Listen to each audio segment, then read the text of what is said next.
Hello student, welcome to सरल classes. इस lecture में करेंगे कक्षा 11वीं के केमिस्ट्री के प्रश्न बैंक का सॉल्यूशन। यहाँ पर आप देख सकते हैं हमने जो अध्याय लिया इसमें वो लिया है इकाई 1, जिसका नाम है रसायन विज्ञान की कुछ मूलभूत या मूल अवधारणाएं। यहाँ पर अंकों का डिवाइडेशन भी आप देख सकते हैं कि यहाँ से जो वस्तुनिष्ठ प्रश्न है ऑब्जेक्टिव टाइप वो 1 एग्जाम में आना है, और अति लघुत्तरीय प्रश्न जो 2 अंक का है वो भी एग्जाम में आना है। यहाँ पर हम सबसे पहले इसके जो ऑब्जेक्टिव टाइप क्वेश्चन है उनका सॉल्यूशन कर लेते हैं। पहला प्रश्न यहाँ पर आपके सामने दिया गया है, पूछा गया है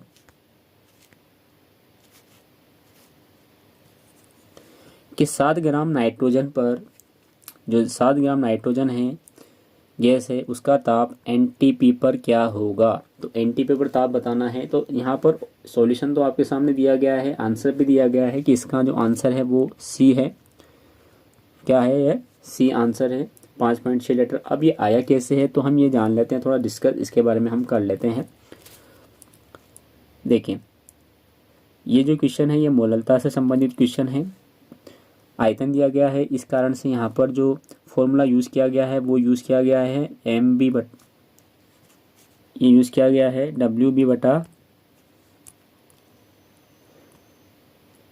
बटा एम बी इंटू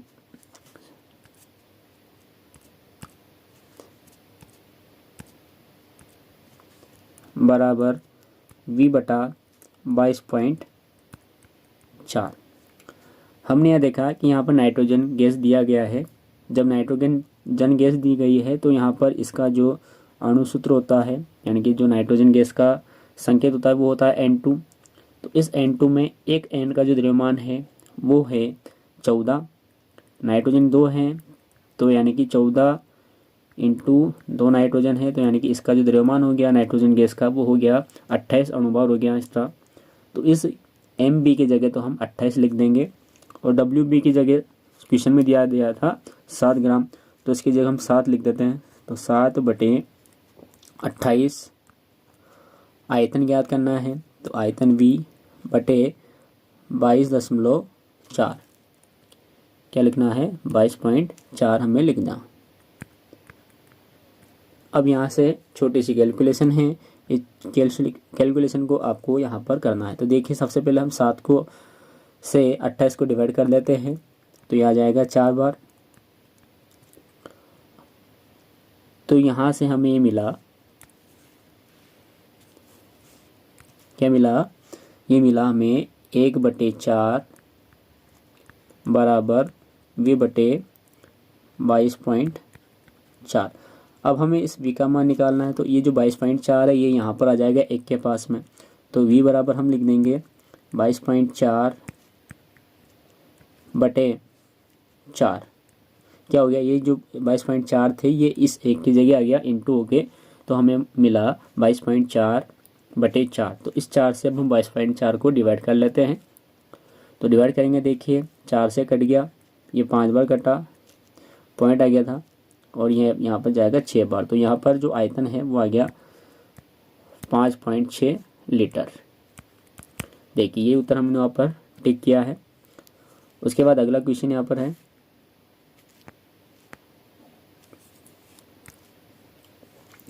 एसटीपी पर 22.4 लीटर कार्बन डाइऑक्साइड का द्रव्यमान होगा। तो ये भी सेम इसी प्रकार का क्वेश्चन है, आप यहाँ पर देख सकते हैं 22.4 लीटर दिया गया है। देखिए, अब की बार क्या दिया है, यहाँ पर आयतन आपको दिया गया है। फॉर्मूला ये यूज़ करना आपको।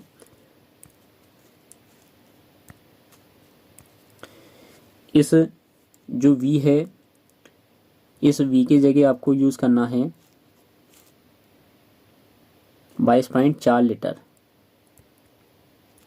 ठीक है, V बराबर क्या यूज़ करना है? 22.4 लीटर यूज़ करना है।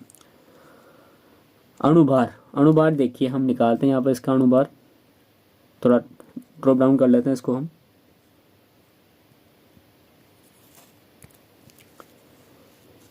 फॉर्मूला अपने पास है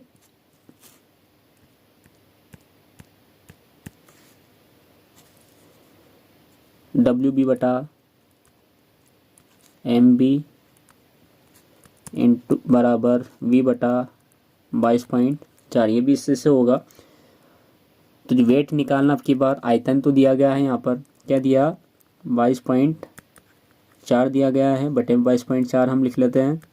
डब्ल्यू बी हमें निकालना है तो W B as it is रखा हमने, और एम बी निकाल लेते हैं CO2 का। देखिए CO2 का जो अणुभार है वो निकालते हैं। देखिए कार्बन जो होता है उसका अणुभार होता है 12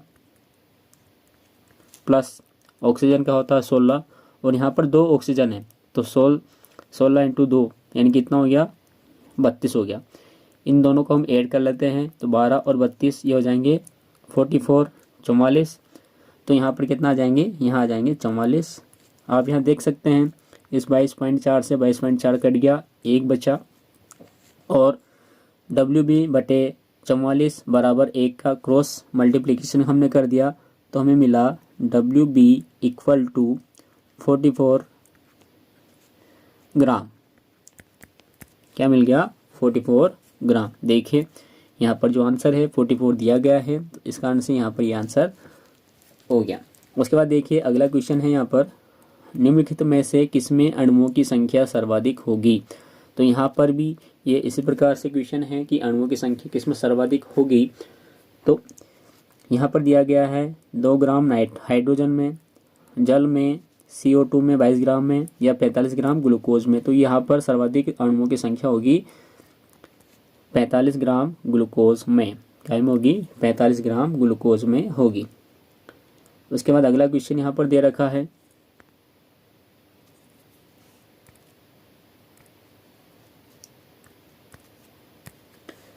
यदि सामान्य ताप व दाब यानी कि NTP पर 2 गैसों को समान आयतन देने वाले 2 पात्रों में अलग अलग रखा जाए तो उनमें क्या समान होगा। ऑप्शन दे रखे हैं, उनके अणुओं की संख्या समान होगी, परमाणु की संख्या समान होगी, या द्रव्यमान समान होगी, या उपरोक्त तीनों सही हैं। तो देखिए जब समान ताप और दाब पर 2 गैसें तो समान आयतन में रखा जाता है अलग अलग पात्रों में, तो उसमें अणुओं की संख्या समान होगी। तो ऑप्शन नंबर ए में राइट आंसर दिया गया है। उसके बाद अगला प्रश्न है यहाँ पर कि 1.6 ग्राम मीथेन यानी कि CH4 की पूर्ण दहन से CO2 की मात्रा उत्पन्न कितनी होगी। ऑप्शन में है 44 ग्राम, 88 ग्राम, 4.4 ग्राम, या 8.8 ग्राम। ये भी इसी प्रकार से क्वेश्चन है, इसका सॉल्यूशन आपको करना है। तो ये भी हो जाएगा option number see the right option, 4.4 ग्राम। इसके बाद अगला प्रश्न हमारे पास आता है, निम्न में से विलयन की सांद्रता की वह विधि जो तापमान परिवर्तन से प्रभावित होती है, यानी कि तापमान से जो प्रभावित होती है वो कौन सी इसमें है विधि।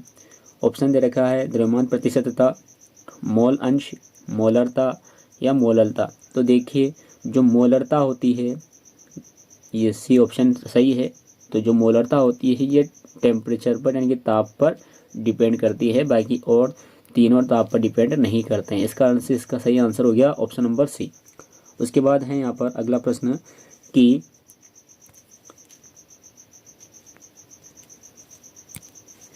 0.00300 में सार्थक अंकों की संख्या कितनी है।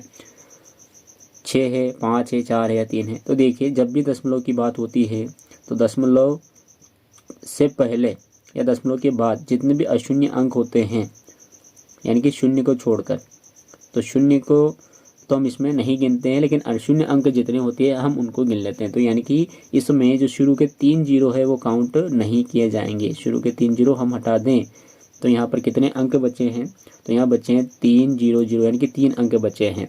तो यहाँ पर सार्थक अंकों की संख्या हो जाएगी 3। तो दशमलव रहेगा तो पीछे के जीरो तो हम गिनते हैं, लेकिन आगे के शुरू के जीरो काउंट नहीं किए जाते। उसके बाद देखिए अगला प्रश्न यहाँ 26.3207, 3.4, 1.28 के योग के सही उत्तर में सार्थक अंकों की संख्या होगी। कितने सार्थक अंक इसमें बनेंगे वो हमें यहाँ लिखना है। तो देखिए जब हम जोड़ घटाव गुणा भाग करते हैं तो ये डिपेंड करता है सार्थक अंकों के ऊपर। सामान्य हम सार्थक अंक का यदि ध्यान में नहीं रखते हैं तो ऐसे हम जोड़ घटाव कर लेते हैं, लेकिन आंसर जो सही आता है वो आता है सार्थक अंक की संख्या के आधार पर। तो जिस अंक में सार्थक अंक कम होंगे उतने ही सार्थक अंकों में हमें आंसर लाना होता है। तो यहाँ पर आप देखिए कि 26.3207 जो दिया गया है यहाँ पर 6 सार्थक अंक हैं। गिनेंगे 1 2 3 4 5 6 सार्थक अंक है इसमें, और 3.24 में 2 सार्थक अंक है, और 1.28 में 3 सार्थक अंक है। तो सबसे कम यहाँ सार्थक अंक की संख्या कितनी है? 2। तो हमारा आंसर भी हो जाएगा 2। तो हमारा आंसर क्या हो गया? 2 आंसर हो गया।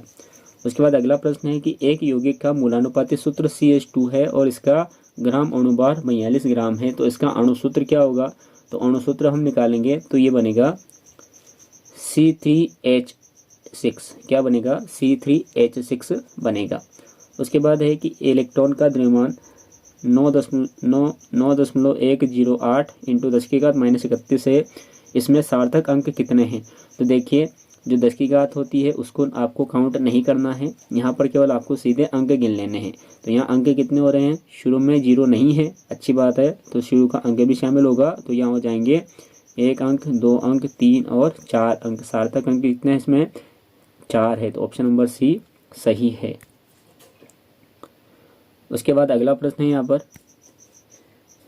22.4 लीटर H2 गैस और 11.2 लीटर Cl2 गैस Ht पर मिलाए जाने पर बनने वाले HCl में मोलों की संख्या कितनी होगी? तो यहाँ पर जब हम मोलों की संख्या निकालेंगे तो ये आ जाएगी 1 मोल।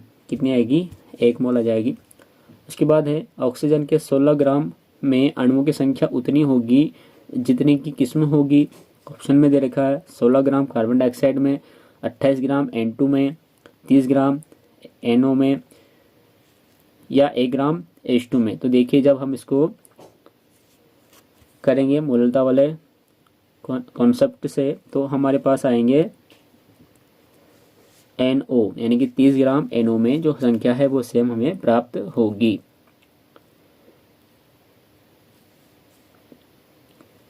उसके बाद देखिए अगला प्रश्न यहाँ आता है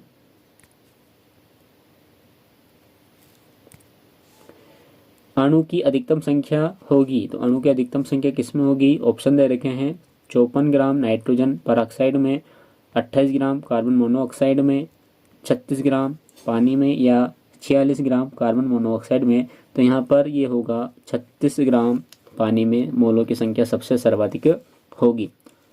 उसके बाद अणुओं की संख्या सबसे सर्वाधिक होगी। उसके बाद अगला क्वेश्चन है यहाँ पर 14 नंबर का कि 180 ग्राम पानी में मोलों की संख्या कितनी होगी? मोल निकालने हैं।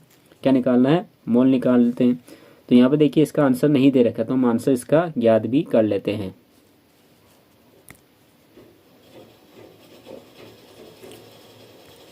हमें निकालना है मोल, यानी कि हमें N निकालना है, और इसका फॉर्मूला होता है वेट बटे आणविक द्रव्यमान। तो देखिए यहाँ पर जो मान दिया हुआ है पानी का वो दिया हुआ है 180। कितना दिया है? ये दिया गया 180 ग्राम। तो हम लिखेंगे 180 बटा, अब H2O का जो परमाणु द्रव्यमान है हम वो निकाल लेते हैं। तो देखिए जो हाइड्रोजन है उसका होता है 1 और 2 हाइड्रोजन है यहाँ पर, तो 2 प्लस हो जाएगा। और ऑक्सीजन, तो ऑक्सीजन का अणु द्रव्यमान होता है 16, तो 16 और 2 को हम जोड़ देंगे तो यहाँ पर इसका अणु द्रव्यमान आ जाएगा 18। तो बटे में हम 18 कर देते हैं। तो आप यहाँ पर सिंपल सा देख सकते हैं कि ये 180 ये 18 से डिवाइड हो जाएगा 10 बार, तो यहाँ पर इसका आंसर बनेगा 10 मोल। तो यहाँ पर अपना आंसर आ जाएगा ऑप्शन बी के अनुसार 10 मोल, कि बी जो राइट आंसर है वो बी है। उसके बाद अगला प्रश्न हमारे पास आता है H2O2 के 3.4 ग्राम का एनटीपी पर विघटन होने पर प्राप्त होने वाले O2 का आयतन कितना होगा? तो ये हो जाएगा ऑप्शन नंबर बी के अनुसार 1.12 लीटर। 1.12 लीटर जो आंसर इसका वो सही है। उसके बाद अगला आता है यहाँ पर शुद्ध जल की मोलरता कितनी है? तो शुद्ध जल की जो मोलरता है वो कितनी है? तो देखिए जब आप मोलरता निकालेंगे यहाँ पर तो ये आएगा 55 पॉइंट, इस प्रकार से संख्या चलती रहेगी 55.55555, इस प्रकार से जो 5 है ना ये चलते हुए जाएंगे। तो हम इसका आंसर 55.55 भी लिख सकते हैं, 55.56 भी लिख सकते हैं, या 55.5 या 55.6 भी लिख सकते हैं। जो हमें ऑब्जेक्टिव में राइट आंसर लगेगा वो यहाँ पर हम टिक कर देंगे। देखिए 18 तो गलत है, 50 गलत है, 100 गलत है, तो क्या बचा 55.6 बचा, तो हम 55.6 को राइट कर देंगे। उसके बाद अगला प्रश्न यहाँ पर है कि ग्राम mg, यानी कि mg है यहाँ पर, जिसका परमाणु भार है 14, अम्ल के साथ क्रिया करके हाइड्रोजन बनाते हैं तो एनटीपी पर H का आयतन होगा। तो एनटीपी पर H का आयतन कितना होगा वो हमें बताना है। ऑप्शन दे रखा है 22.4 लीटर, 44.4 लीटर, 11.42 लीटर या 6.2 लीटर। तो देखिए ये मूलभूत नियम के अनुसार है, यानी कि इसमें जो अणु की संख्या है वो सेम होने के कारण यहाँ पर जो आंसर है वो आ जाएगा 11.2 लीटर। आप इसको भी सॉल्व कर सकते हैं। उसके बाद अगला प्रश्न यहाँ है कि 27 ग्राम एल्यूमिनियम पूर्णतः क्रिया करता है, किसके साथ में क्रिया करता है, ऑक्सीजन के कितने ग्राम होना चाहिए, तो ये होना चाहिए ऑक्सीजन का 24 ग्राम। उसके बाद है कि एनटीपी पर 2.0 ग्राम हाइड्रोजन का आयतन कितना होता है, तो आयतन भी हम इसी प्रकार से निकाल सकते हैं, तो ये प्राप्त हो जाएगा हमें 22.4 लीटर। उसके बाद अगला प्रश्न है यहाँ पर कि 0.0250 में सार्थक अंक है। तो देखिए अभी हाल हमने किया था पहला कि शुरू जब दशमलव लगती है तो शुरू के 0 काउंट नहीं होते, तो शुरू के 2 0 काउंट नहीं होंगे, बाद की सारी संख्या काउंट कर ली जाएगी कि कितने अंकों से संख्या मिलकर बनी है। तो यहाँ पर ये संख्या 3 अंकों से मिलकर बनी है, तो यहाँ पर सार्थक अंक हो जाएंगे 3। इसके बाद अगला प्रश्न यहाँ आता है सही जोड़ी मिलाइए। हमें सही जोड़ी का मिलान करना है, तो देखिए हम इसकी सही जोड़ी का मिलान भी कर लेते हैं।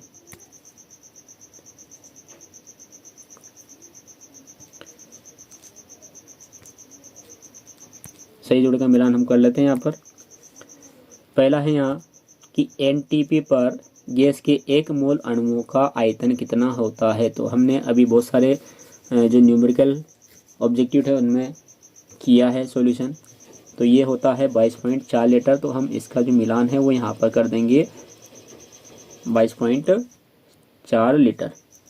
उसके बाद दूसरा है कि विलायक के 1000 ग्राम विलय में मोलों की संख्या क्या कहलाती है। तो जब विलायक में 1000 ग्राम में विलय की मात्रा घुली जाएगी तो उसके मोलों की संख्या मोललता कहलाती है। देखिए यहाँ ऑप्शन नंबर समय दिया गया है, तो इसका मिलान हम मोललता के साथ में कर देंगे। एक ही प्रकार के परमाणुओं से बना हुआ पदार्थ क्या कहलाता है।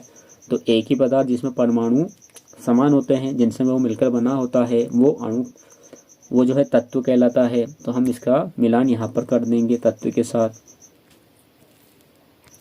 है ना। क्या है ये, एक ही प्रकार के परमाणु से जो पदार्थ मिलकर बनते हैं वो क्या कहलाते हैं, तो वो तत्व कहलाते हैं। तो इसका मिलान हम इसके साथ में कर देंगे।